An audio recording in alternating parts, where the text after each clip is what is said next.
नमस्कार, आप देख रहे हैं एशियन न्यूज़ और मैं आपके साथ मुकेश बंसल। कल चुनाव हैं और आज की रात क़यामत की रात कही जाती है और हमारे बीच में सुनील गर्ग ऑटो इंडस्ट्री के मालिक मौजूद हैं। उनसे बातचीत करेंगे, उनसे आंकलन जानेंगे क्योंकि जो समय चल रहा है, रात का जो समय रहेगा और फेरबदल, बहुत ज़्यादा फेरबदल होने की संभावनाएं हैं।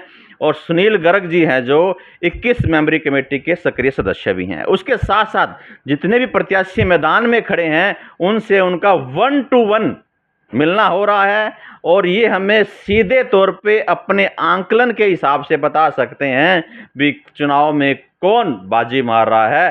सारी जानकारी सीधे तो हम सुनील गर्ग से लेते हैं। नमस्कार भाई साहब। नमस्कार भाई साहब, मुकेश जी, एशियन न्यूज से आपका स्वागत है। धन्यवाद। मैं देख रहा हूं कि आपका जो चुनाव में सभी 10 के 10 उम्मीदवार से 1 to 1 मिलना हो रहा है और चुनाव पे कड़ी मतलब कहते हैं तीखी निगाहें आपने रखी हुई हैं। नहीं, मैंने तो क्या तीखी नज़रें रखी हुई हैं। अग्रवाल समाज का इलेक्शन है, सभी वोटर और सपोर्टरों की नज़र है इस इलेक्शन पे और ये इलेक्शन रोमांचक होता जा रहा है। बिल्कुल बिल्कुल रोमांचक होता जा रहा है। और साथ में एक बात और बता देता हूँ सुनील जी को वैसे तो राजनीतिक क्षेत्र का बड़ा अनुभव है क्योंकि एमसीओ के इलेक्शन इन्होंने लड़े तो नहीं है पर लड़वाए हैं, क्योंकि जो इलेक्शन लड़वाता है ना उसको बहुत ज़्यादा अनुभव होता है। उसको अंदर की बात, अंदर क्या चल रहा है, भीतर घात कौन कर सकता है, वो सारी जानकारी उनको रहती है। और साथ में बड़े सत्र की बात करता हूँ तो एमएलए प्रहलाद सिंह गिलाकड़ा के बेहद करीबी माने जाते हैं। उस इलेक्शन में बहुत ही ज़्यादा सक्रिय भूमिका इनको निभाई है। तो आपको इलेक्शन का तो इसमें कोई दोहराई नहीं है कि आपको बहुत ज़्यादा अनुभव है। आपको पता होता है भी किस समय क्या होना है, कौन भीतरघात कर सकता है, किस प्रकार से वोटरों को रिझाया जा सकता है। यही बात तो आपकी मुकेश जी ठीक है कि इलेक्शन लड़वाए हैं और लड़वाए नहीं, साथ के साथ में हमने जितवाए भी हैं। बिल्कुल हाँ, जो कि उषा चौधरी वार्ड नंबर से 17 से थी, ललित भाई साहब जो है भारी अंतर से जीते थे, जो कि एक 30-35 सालों बाद अग्रवाल समाज के ललित जी गोयल बने थे एमसी। बिल्कुल, मैं जब भी तो कह रहा हूँ आपको पूरा अनुभव है और आपकी हंसी मुझे दिखाई बता रही है भी कोई ना कोई राज की बातें आज इसमें छुपी हुई हैं, वो हम निकालेंगे, कोशिश करेंगे एशियन न्यूज़ के माध्यम से आपके बीच में रखने की। चलिए नहीं तो जी हाँ बताइए। राज तो क्या है, मुकाबला है जी। मेरा पर्सनल आकलन है जो मैंने किया भी है, एक एक वोटर की लिस्ट चेक करके, सपोर्टरों से करके, मुआयना करके मैंने रिजल्ट, जहाँ तक मेरा आकलन है उसको रिजल्ट तो नहीं कह सकते लेकिन एक आइडिया कह सकता हूँ मैं इसको। मतलब आपका आकलन क्या रहेगा? हाँ, सभी सीटों पे आकलन करेंगे। सबसे पहला क्वेश्चन मैं यहीं से स्टार्ट कर लेता हूँ कि सबसे पहले ये बताइए कि 21 मेंबर कमेटी का आप सक्रिय सदस्य हैं, तो 21 मेंबरी कमेटी के बारे में आप क्या बोलना चाहेंगे? 21 मेंबरी कमेटी की बात ये है, जहाँ तक मेरा सवाल है कि कोई भी संस्था को बनाने के लिए कुछ लोगों को आगे आना पड़ता है, तो उस कड़ी में 21 लोगों का चयन किया गया और इस अग्रवाल समाज के नाम से एक संस्था रजिस्टर्ड करवाई गई। और ये करवाने की नौबत क्यों आई? क्योंकि अग्रवाल सभा के नाम से संस्था है अपने अग्रवाल समाज की लोगों की, उसके अंदर 272 ही मेंबर है जो लिमिटेड है, उसके अलावा मेंबरशिप नहीं है। 51,000 रुपये, लाख रुपये तक लोग को मेंबर नहीं बनाया जा रहा। तो समाज के अंदर ये ज़रूरत थी कि हर घर से अग्रवाल समाज का युवा बुजुर्ग मेंबर बने ताकि जागरूकता आए। उसको मद्देनज़र रखते हुए 21 मेंबरों ने दिन रात मेहनत की है, घर घर जा कर के मेंबर बनाए हैं ताकि ये एक वट वृक्ष बन सके। बिल्कुल, 21 मेंबर कमेटी ने एक पौधा लगाया और जो पौधा धीरे धीरे मैं देख रहा हूँ वट वृक्ष बनता हुआ दिखाई दे रहा है। बनेगा भाई साहब, ये इलेक्शन के बाद जो है, अभी तक तो लोगों को ये विश्वास नहीं हो रहा था, लेकिन अब जैसे जैसे इलेक्शन हो रहा है, रोमांचक हो रहा है, तो इसके बाद जैसे ही मेंबरशिप खुलेगी तो आप देखना ये आंकड़ा 1500 के पार चला जाएगा। बिल्कुल बिल्कुल, इसमें कोई दो राय नहीं। चलिए अब बात कर लेते हैं आपके आंकलन की। चारों पदों पे बात करेंगे। पहला पद आ जाता है प्रधान पद का। प्रधान पद के 2 उम्मीदवार मैदान में हैं, वेद मंगल जी और मनोजगर बड़ोपड़िया जी। क्या बोलना चाहेंगे? मेरे आंकलन के हिसाब से वेद जी मंगल जो है वो इलेक्शन जीत रहे हैं लगभग 150 वोटों से। मेरे आइडिया से जो है 150 वोटों से वो आगे हैं। उनका पुराना अनुभव है, 25-30 सालों से जो है वो संस्थाओं से जुड़े हुए हैं, नम्र स्वभाव के हैं। वैसे तो सभी कैंडिडेट जो है वो ईमानदार हैं, ये नहीं है कि किसी के ऊपर कोई दाग है। 10 के 10 भाई हैं, अग्रवाल समाज से हैं, लेकिन एक अनुभव की बात आती है तो मेरे आइडिया से वेद जी का अनुभव ज़्यादा है, मिलनसार हैं, बुजुर्गों का और ख़ास करके जो है इस इलेक्शन में भूमिका रहेगी वो नौजवानों की रहेगी जो पहली बार वोट डाल लेंगे। तो सुनील जी, आप कह रहे हैं, अनुभव की बात कर रहे हैं, तो मनोजगर बड़ोपड़िया ने अपने एक इंटरव्यू में बोला है कि उसको शिवनगर धर्माष्टर का काफ़ी अनुभव है और उनके माध्यम से बहुत बड़ी धर्मशाला वहाँ पर बनी है। और सीधा आरोप भी उन्होंने लगाया था वेद मंगल जी पर कि एक संस्था उन्होंने बनाई थी, युवा अग्रवाल सभा कुछ ऐसा नाम था, उस संस्था कहाँ है मौके पर, ऐसे कुछ प्रश्न चिन्ह भी लगाए थे। उसके बारे में क्या बोले? देखो, मनोज जी का जो एक्सपीरियंस है वो 6 साल का है, शिवनगर में उन्होंने काम किया है, ये बात मैं मानता हूँ। लेकिन वेद जी का अनुभव काफ़ी पुराना है, लेकिन मैं ज़्यादा डीपली ना जाते हुए मुझे इतना ही ज्ञान है कि जब से मैंने ये होश संभाला कि उन्होंने अग्रवाल सभा बनाई थी, तो उनके नेतृत्व में बाद में सुशील जी जो अब वरिष्ठ प्रधान का इलेक्शन लड़ रही हैं, वो भी प्रधान रही हैं किसी टाइम जी में। जी जी, बिल्कुल। तो ऐसा नहीं है कि उनमें भी कोई कमी है, मेरे आइडिया से कोई कमी नहीं है, बढ़िया ईमानदार नरम स्वभाव के हैं। परंतु आप जीत किसको दिखा रहे हैं? वेद मंगल जी 150 वोटों से। 150 वोट। कितने वोट पोल होने की संभावना है? मेरे आइडिया से जो है, अगर मौसम ने साथ दिया हो तो 550 प्लस वोटिंग होगी, और जैसे 2 दिनों से मौसम चल रहा है, अगर यही रहा तो 450 पे अटक जाएगी। जी बिल्कुल। देखिए, आंकलन आज आंकलन बताया जा रहा है, और ये जो आंकलन जो बता रहे हैं सुनील गर्ग जी, पूरी गहन चिंतन मंथन करके ये आंकलन बताया जा रहा है। क्योंकि ये कल कह रहे थे कि मैंने एक बात रखनी है, परंतु उन्होंने कहा नहीं, आज मैं मंथन करूंगा, हर वार्ड के हर वासी से बातचीत की, हर उम्मीदवार से बातचीत की, तब जाकर ये आंकलन इन्होंने निकाला है। चलिए, मतलब प्रधान पद के लिए इन्होंने कहीं ना कहीं वेद मंगल जी को भारी बताया है, और 150 मतों से लगभग ये उनको जिता रहे हैं। यही बात है जी? बिल्कुल। चलिए, अब दूसरे पद की बात कर लेते हैं, वरिष्ठ उप प्रधान पद की बात कर लेते हैं। वरिष्ठ उप प्रधान पद पर 3 उम्मीदवार हमारे बीच में हैं। सुशील गोयल जी हैं, प्रयास गर्ग जी हैं, और अमित एमएलए के नाम से जाने जाते हैं। उनके बारे में क्या बोलेंगे? उनके बारे में तो यह, जहाँ तक मेरा आइडिया और आंकलन कह रहे हैं, 150 प्लस वोटों से जो है वो सुशील जी जीतेंगे। उनका भी अनुभव है, नरम है, समाज में पकड़ है। ठीक है, सामने वाले कैंडिडेट हैं, प्रयास भाई हैं, अमित जी हैं, उनका ज़्यादा फील्ड में जो है नहीं है, वो ड्राइंग रूम तक ही प्रयास भाई साहब रहे हैं, और अमित भाई साहब मेहनती हैं, इसमें कोई दोराय नहीं है। लेकिन सुशील जी बहुत आगे है इलेक्शन में। कहीं ऐसा तो नहीं है कि एक सुशील 21 मेंबरी कमेटी के मेंबर हैं, इसलिए कहीं आप उसका सपोर्ट कर रहे हैं? नहीं, ऐसा कुछ नहीं है। मैं जो मेरी बात रख रहा हूँ वो साफ और स्पष्ट शब्दों में रख रहा हूँ। 21 मेंबरी कमेटी है, वो बात अलग है, लेकिन जो बात की बात है वो कही जानी चाहिए। इन्होंने अभी धार्मिक कुछ प्रोग्राम भी करवाए थे दोनों ने। दोनों का जन्मदिन था, सुशील गोयल जी का जन्मदिन भी था और प्रयास गर्ग का जन्मदिन था। उसके बारे में क्या बोलना चाहिए? वो तो अच्छी बात है, इस इलेक्शन के बहाने लगा लो या कैसे भी लगा लो, ऐसा इन्होंने पहले नहीं किया। जन्मदिन तो पहले भी आए हैं। बिल्कुल।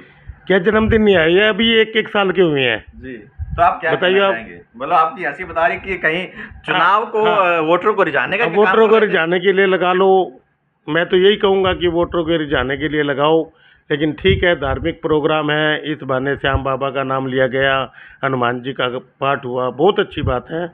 चलिए, दोनों बात कह गए हैं ये। आज देखा आपने भी, इन्होंने ये भी कह दिया कि कहीं ना कहीं चुनावी स्टंट भी हो सकता है, वोटरों को रिझाने का काम भी था, क्योंकि इससे पहले भी जन्मदिन आए थे, उससे पहले पे जन्मदिन पर कहीं किसी प्रकार के प्रोग्राम क्यों नहीं हुए। बिल्कुल सही बात कही आपने। चलिए, तो इन्होंने वरिष्ठ उप प्रधान पद के लिए भी अपनी मोहर, सुनील गर्ग बारदाना वाले या ऑटो इंडस्ट्री के मालिक कहूँ, उन्होंने अपनी मोहर 150 प्लस वोटों पर सुशील गोयल पर लगा दी है। चलिए, और ये तो हमारा कल का चुनाव 5 बजे के बाद, 4 बजे के बाद ही पता चल पाएगा कि कौन जो इन्होंने बताया है वो कितना सच्चाई है। उसके बाद आ जाती है हमारी बात कोषाध्यक्ष की। हाँ जी। कोषाध्यक्ष का पद भी एक पैसों का पद माना जाता है, बड़ा एक मतलब सेंसिटिव पद माना जाता है, और 3 उम्मीदवार हैं इसमें हमारे बीच में। सतीश गर्ग कुलेरी वाले, अमित बंसल जी हैं, और रवि सिंगला जी। 3 हमारे पद हैं इसमें। क्या आपका क्या? मेरे हिसाब से जो है इसमें आमने सामने की टक्कर है सतीश और अमित भाई दोनों में। रवि भाई साहब, जहाँ तक मेरा आइडिया है, वो मुकाबले में नहीं है। दोनों में कांटे की टक्कर है, दोनों नौजवान हैं, वोटरों को रिझाने में लगे हुए हैं। पर कहीं ना कहीं जहाँ मेरा आइडिया कह रहा है कि ओवर कॉन्फिडेंस, वो कहीं ना कहीं ले भी डूबता है कई बार। किसका है? ये सारा समाज जान रहा है और सब लोगों को पता है। ओवर कॉन्फिडेंस की बात आई है, किसका? कहीं आप सतीश भाई की बात कर रहे हैं, अमित भाई की बात कर रहे हैं या रवि भाई की बात कर रहे नहीं, रवि भाई साहब तो मुकाबले में नहीं है। हैं? 2 बचे हैं अभी तक। और हाँ, उन दोनों में ही जो है किसी ना किसी को और कॉन्फिडेंस है, वो सारा समाज जानता है। कोई आप थोड़ा सा मतलब नहीं। नाम बताएं, कोई बिजनेस क्या करते हैं, क्या नहीं। किस कारण से ओवर कॉन्फिडेंस मानते हैं वो? क्या वो 20 मेंबर कमेटी के सदस्य हैं? नहीं, 20 मेंबर कमेटी के तो सदस्य हैं ही, लेकिन कहीं ना कहीं उन मैं मानता हूँ कि कॉन्फिडेंस में ओवर। लेकिन जो मेरी जजमेंट है वो ये कहती है कि फिलहाल जो मुकाबला है वो अमित और सतीश भाई में 50 वोटों का है। 50 वोटों का कुछ भी हो सकता है। कुछ भी हो सकता है, 50 वोटों का है। फिलहाल सतीश भाई साहब आगे चल रही है, मेहनत की जरूरत है। बात आ गई है, ओवर कॉन्फिडेंस भी बता दिया है, मेहनत की ज़रूरत भी बता दी है, और आज की रात क़यामत की रात भी बताई है। 50 वोटों का हेर पर कुछ भी हो सकता है। हो सकता है रात को 50 वोट इधर आ जाएं, 50 वोट उधर आ जाएं। यही कहना चाहते हैं आप? हाँ, बिल्कुल। आपकी बात को स्पष्ट तौर पे मैंने दर्शकों को बता दिया। चलिए, बहुत अच्छी बात है। अब उसके बाद आता है हमारा सह सचिव का पद आ जाता है, उसके बारे में क्या कहेंगे आप? सह सचिव पद पर 2 कैंडिडेट हैं। पीताम्बर जी हैं, अजय मंगल जी हैं। अजय मंगल जी का तो अनुभव है शिव मंदिर में काम करने का, जी और पीताम्बर जी फ्रेश कैंडिडेट हैं। जी फ्रेश कैंडिडेट हैं, दोनों ही ईमानदार हैं। इनमें अप डाउन चल रहा है, जो मेरी अब सर्वे है। कौन चल रहा है? कभी अजय भाई साहब ऊपर चल रहे हैं, कभी पीताम्बर जी चल रहे हैं। अप डाउन चल रहा है, काफ़ी उलट पुलट हो रही है। जी। जहाँ तक मेरा आइडिया, इनमें कुछ भी हो सकता है, मुकाबला है। तो रात तक कौन उलट पुलट करेगा, क्या लग रहा है आपको? आपके आपके मन में जो है अंदर आज निकाल दीजिए कि समय बड़ा कम ये बचा तो है। वर्कर और सपोर्टर ही बता सकेंगे। नहीं, आप जो आकलन कर रहे हैं उस आकलन के आधार पर बताइए, अब कौन रहेगा? अब डाउन चल रहा है, अब लास्ट तक अब पे कौन रहेगा? मेरे आइडिया से तो पीताम्बर जी हैं। पीताम्बर जी अब पे रहेंगे। हाँ। मतलब आप मोहर लगा रहे हैं पीताम्बर पे कि सह सचिव पद पर मैं मोहर नहीं लगा रहा हूँ, मैं मेरा आंकलन बता रहा हूँ कि पीताम्बर भाई साहब जो है वो कहीं ना कहीं आगे चल रहे हैं, लेकिन अप डाउन का दौर है। अजय मंगल को मेहनत करने की जरूरत है। हाँ, मेहनत करने की जरूरत है। एक रात पड़ी है, ये परिणाम तो बदल भी 12-14 घंटे पड़े हैं। हाँ, बदल सकते हैं। मेरा तो एक आइडिया है, मेरा एक ये आइडिया है, बदल भी सकते हैं। इसमें कोई विशेष बात नहीं है। हमने तो ऐसे ऐसे मैच पलटते हुए देखे हैं, ऐसे ऐसे इलेक्शन के रिजल्ट पलटते हुए देखे हैं जो वन साइड होते थे।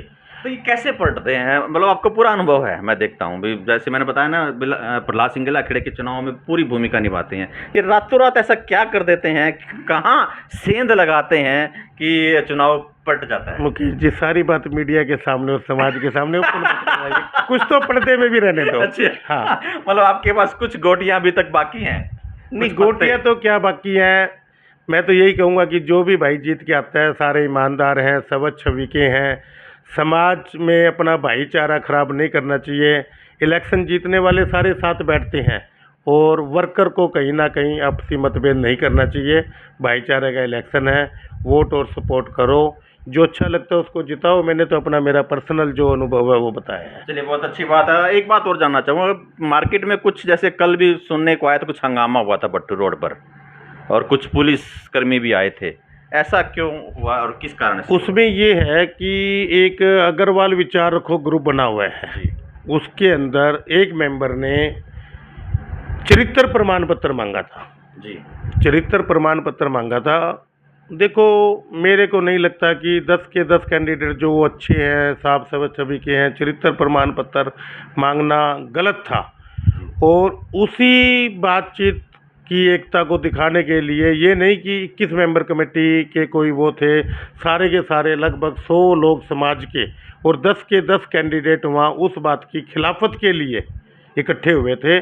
और पुलिस वाला ऐसा कोई मामला नहीं था। पुलिस की तो डेली रूटीन है गश्त करने की, वो अपनी रूटीन में गश्त कर रही थी, और पुलिस का कोई इंटरफेयर नहीं था। और वो मामला आपसी भाईचारे से जो भी था उसको सुलझा लिया गया था रात को ही। चरित्र प्रमाण पत्र किसने मांगा, और क्या वो समाज का ही व्यक्ति था? हाँ, समाज का ही व्यक्ति था। कौन हो सकता है? देखो, नाम तो मुझे अच्छी तरह से ध्यान नहीं है, शायद कोसली वालों के परिवार में था।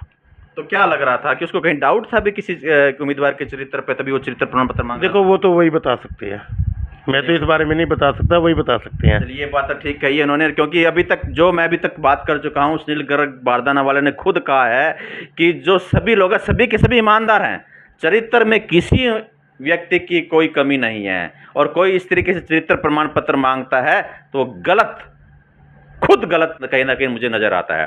एक बात और जानना चाहूँगा, मैंने ये बात नहीं कि कहीं ना कहीं खुद गलत नजर आता है मुकेश जी, मैंने ये वर्डिंग नहीं कही है। अच्छा। हाँ, आप अपनी तरफ से मत जोड़िए, मीडिया वालों आप मसाला मत लगाओ। चलिए मैंने ये कहा कि सारे जो कैंडिडेट हैं वो बढ़िया हैं। ठीक है। जो जीत के आएगा मैं उनसे यही अनुरोध करूंगा कि समाज के लिए अच्छा और बढ़िया काम करें, भगवान उनको दीर्घायु दे, लंबी उम्र दे और काम करने के लिए उनको मेहनत दे और तन मन धन से वो सपोर्ट करें। चलिए अंतिम सवाल ले लेता हूँ। कल के चुनाव को लेकर चर्चाएं चल रही हैं, सिक्योरिटी, मुझे एसपी महोदय से तो नहीं है, प्रशासन से मेरी बात हुई थी कि फुल सिक्योरिटी मांगी जा रही है। ऐसा क्या कुछ झगड़े होने की संभावना नजर आ रही नहीं, है? मेरी नॉलेज में तो ऐसा कुछ नहीं है कि सिक्योरिटी मांगी जा रही है। ठीक है, हर इलेक्शन में 2 4 5 पुलिसकर्मी आते हैं ताकि किसी भी प्रकार का कोई झगड़ा विवाद ना हो आपस में, वोटरों में, सपोर्टरों में, या कोई अन्य समाज से हटके ही अगर कोई आ जाए तो देखो थोड़ा सा चौक बंद तो रहना चाहिए। तो 5 7 पुलिसकर्मी हो सकता है कि एसपी साहब से अनुरोध करके उनकी ड्यूटी लगवाई हो। तो अभी तक आप सुन रहे थे सुनील बारदाना को, जो अभी तक मैंने उम्मीदवारों से इंटरव्यू लिए थे। आज हमने एक ऐसे साथी से इंटरव्यू लिया जो आंकलन के तौर पर, इनके खुद की राय थी, इन्होंने अपना पूरा का पूरा जो जानकारी इनको थी, जो इनका आंकलन था, उनके सामने उन्होंने अपने सामने रखा है। तो अंत में क्या उम्मीदवारों से और साथ में वोटरों से क्या संदेश देना चाहेंगे आप? मैं तो यही कहूँगा कि जो भी जीत के आता है वो समाज के लिए अच्छा काम करे, बढ़िया काम करे, जितना हो सकता है समाज की भलाई के लिए काम करे। और वोटरों से यही कहूँगा कि ज़्यादा से ज़्यादा पोलिंग करें ताकि उत्साह बने और एक ये त्यौहार के रूप में मनाया जाए। जी धन्यवाद। बिल्कुल उन्होंने कहा है कि त्यौहार के रूप में इस दिवस को मनाना चाहिए, और साथ में ये भी बताया कि क़यामत की रात, मैं बार बार कर रहा हूँ कि जो आज की रात है उसमें कुछ भी उल्ट फेर हो सकता है, और कुछ पत्ते अभी तक इन्होंने खोले नहीं हैं। उन्होंने बताया कि कुछ पत्ते हम मीडिया के सामने नहीं खोलते, वो कौन से पत्ते हैं, रात को ये कैसा क्या करना चाहते हैं कि कुछ उल्ट फेर हो भी सकता है। तो आप बने रहिएगा एएसएन न्यूज़ के साथ। मुकेश बंसल, फतेहाबाद।